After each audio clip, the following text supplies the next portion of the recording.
안녕하세요. 끝까지 보면 도움이 되는 마줌마 TV입니다. 살다 보면 거주지를 옮겨야 할 때가 있습니다.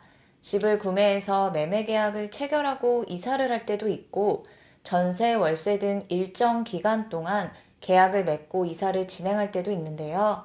계약에 따라 금액은 차이가 있을 수 있지만, 특히 전세 계약의 경우는 보증금 액수가 보통 몇 천에서 몇 억까지 다양하고 금액도 높습니다. 각자의 자리에서 매일 열심히 일해서 보증금을 마련하고 임대차 계약을 체결하는 분들이 많이 계실 것 같습니다. 정부에서 7월부터 바뀌는 새로운 소식을 발표했습니다. 앞으로 집 전세, 월세 계약하는 분들은 꼭 알고 계셔야 합니다. 당장 이사 계획이 없으시더라도 해당 내용은 한 번씩 꼭 확인해 보시면 좋겠습니다. 그런 관련 내용이 궁금하신 분들은 오늘도 끝까지 봐주세요. 살면서 절대 겪지 않아야 하는 것 중에 하나가 바로 집과 관련된 사기인 것 같습니다.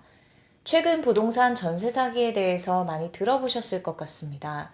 돌려받아야 하는 보증금을 돌려받지 못하고 돌려받는다 하더라도 전부가 아닌 일부만 돌려받게 되는 경우가 있습니다.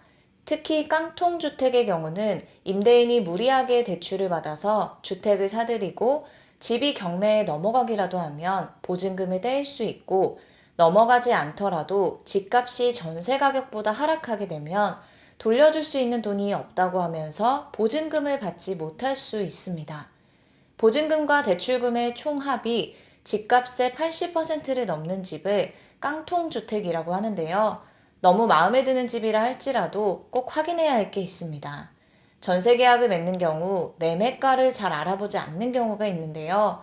내가 체결하려는 임대차 계약의 전세가가 시세에 대비해서 적절한지 확인해야 합니다. 만약 전세와 매매의 차이가 거의 나지 않는다거나 역전세라면 최대한 피하는 것이 좋습니다. 그리고 임대인의 현재 경제력을 너무 믿지 않아야 합니다.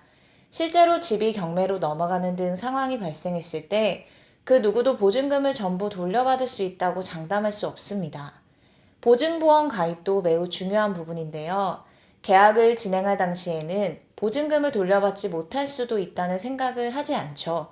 계약이 만료되는 시점에 당연히 내가 냈던 보증금을 돌려받고 이사를 갈 수 있어야 합니다. 하지만 집주인이 돈을 바로 주지 않을 수도 있습니다. 보증보험료가 발생하지만 집주인이 전세보증금을 돌려주지 않더라도 보증공사에서 돈을 돌려받을 수 있는 방법이 있습니다. 바로 전세보증금 반환보증에 가입하는 것입니다. 아무리 시세, 등기부 등본 등 잘 알아보고 계약을 체결했다 하더라도 집값이 폭락하게 되면 어떤 계약도 장담할 수가 없습니다. 따라서 전세 계약을 체결할 때 내가 계약하려는 주택이 전세보증금 반환보증에 가입할 수 있는지 확인해 보는 것이 꼭 필요하고, 가급적 꼭 가입해서 혹시 모르는 상황에 꼭 가입하셔서 집주인이 돈을 주지 않는 상황이 생기더라도 보증공사에서 돈을 꼭 돌려받으시기 바랍니다. 전세 사기를 피하기 위해서 많은 분들이 꼭 하는 것이 있습니다. 바로 등기부 등본을 확인하는 것인데요. 등기부 등본은 계약을 진행하기 전에 공인중개사를 통해서 전달받곤 합니다. 전달받은 등기부 등본을 한 번만 확인하기보다는 본인이 직접 따로 발급받아서 확인해보는 과정도 필요합니다. 잔금 전후나 입주 전후 등 번거롭게 느껴질 수 있지만 등기부 등본을 꼭 한 번씩 더 체크하셔서 확인해보는 것도 매우 중요합니다.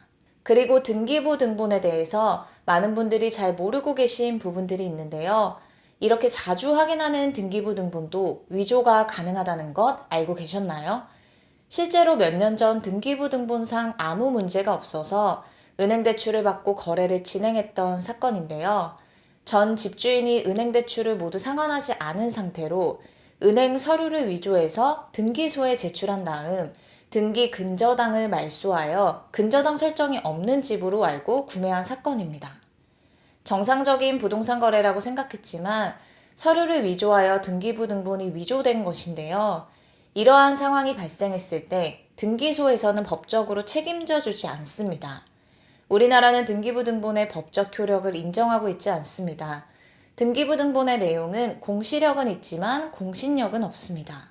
부동산을 거래하는 과정에서 등기부등본을 확인하는 과정은 필수이지만 만에 하나 이런 사기가 발생할 경우에는 등기부등본의 내용을 국가에서 책임져 준다는 것은 아니라는 것 꼭 기억하시면 좋겠습니다. 다음은 7월부터 바뀌는 내용입니다. 전세 사기 예방을 위해서 일부 개정안이 시행되는 것인데요. 임대차 계약을 진행할 때 충분한 설명을 듣고 이해하는 것이 중요합니다. 앞으로는 공인중개사를 통해서 임대차 계약을 진행할 때 공인중개사의 확인 설명 의무를 강화합니다.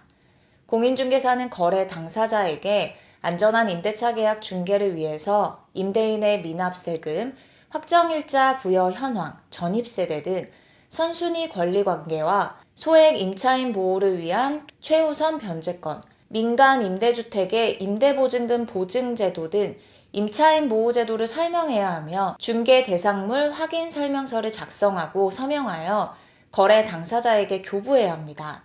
또한 임대차 계약 관련 공인중개사의 확인 설명 사항을 중개 대상물 확인 설명서에 별도로 밝혀 적고 공인중개사, 임대인, 임차인이 서명해야 합니다.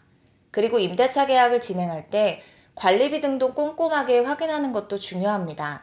앞으로는 관리비 총액, 세부 내역, 부과 방식 등에 관한 확인과 설명 사항도 구체화합니다. 새롭게 시행되는 개정안을 통해서 임대차 계약을 진행할 때 계약 전 충분한 정보를 안내받고 전세 사기 발생을 최대한 줄여나갈 것이라고 합니다. 집주인의 체납 이력을 확인하는 것도 매우 중요하고 계약을 진행할 때 진짜 임대인과 계약을 하는 것이 맞는지 잘 확인하는 과정도 꼭 필요합니다.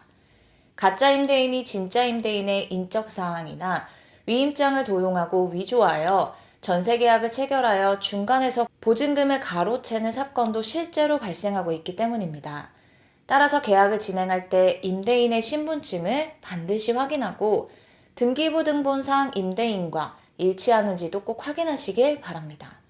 그리고 전세보증금의 경우는 반드시 임대인 명의의 통장으로 송금해야 합니다.